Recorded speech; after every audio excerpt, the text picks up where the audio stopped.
Hello, hello my viewers. Welcome to the channel again. Welcome to another session of us learning how to be information literate. Basically today we're going to learn something on understanding plagiarism. So we're going to learn something on plagiarism as seen information literacy. So this is our work, understanding plagiarism. So from the definition, we're going to begin from the definition.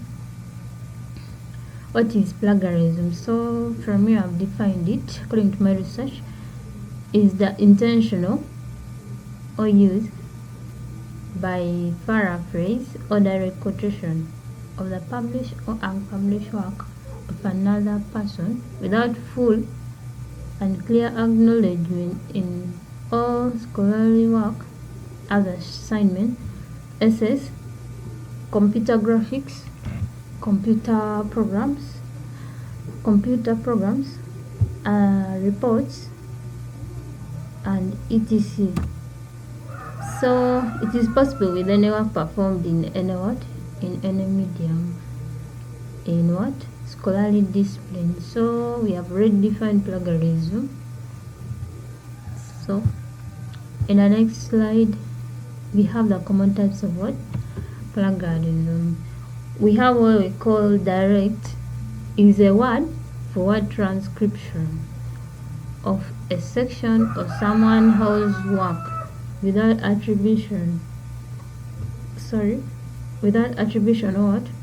or quotation. And another one, we have self plagiarism. It is submitting your own previous work or part of it for any assignment without permission, or maybe from the professor. And then mosaic or patch writing plagiarism, borrowing phrases from a source without using quotations or finding synonyms for the author's language, keeping the same structures. And then the fourth, we have the accidental plagiarism. This is neglecting to cite sources or misquoting or unintentionally paraphrasing by using similar words. And then number 5, we have collusion, another type of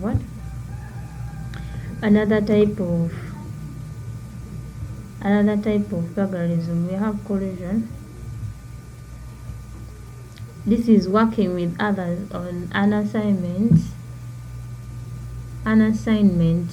meant to be individual. So and submitting the result as your own. So these are the 5 types of plagiarism and what they constitute. And then in our number 5, breaking down plagiarism, we have the consequences. What are the results, outcomes when you what are the results, the outcome when you intentionally use or paraphrase or direct quotation of a published or unpublished work of another person without full and clear acknowledgement from them. What are the consequences, the things that results out of it? Academically, falling grades. A student may have a falling grade. And then another one is suspension. Student can be suspended from an institution because of plagiarism, because you would have used information wrongly without clear acknowledgement from the author. And then we have permanent expulsion. That one is elaborating suspension or permanent expulsion. You can be expelled completely from an institution. And then the other consequences, professional we have loss of reputation, termination of employment. This is in terms of working classes. So one can what? Have bad reputation, bad what? CVs, and then termination of employment. One can lose what? Their job because of that. And blacklisting in academic publishing.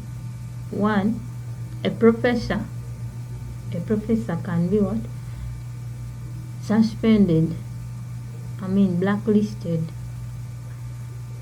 from publishing academically those diaries, journals, academic documents, the things, so they can be what? Expelled from doing them.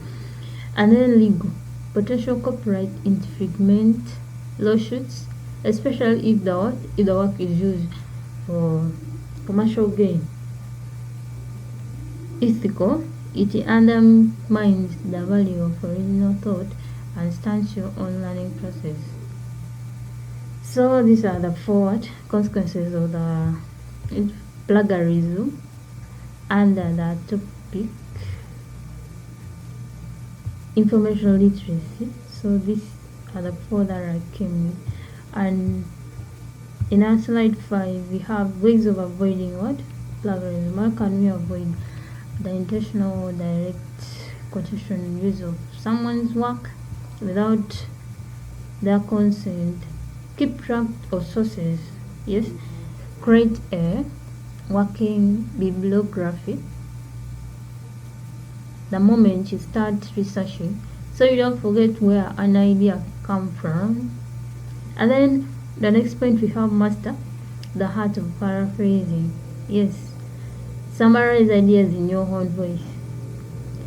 A good rule of thumb: read the source, look away, and then write down what you learned.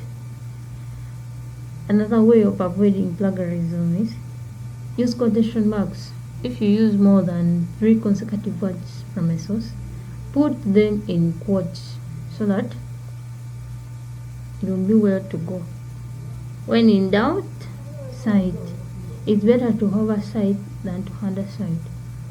Use plagiarism checkers. Use tools like Turnitin or Grammarly as a final safety net before submission.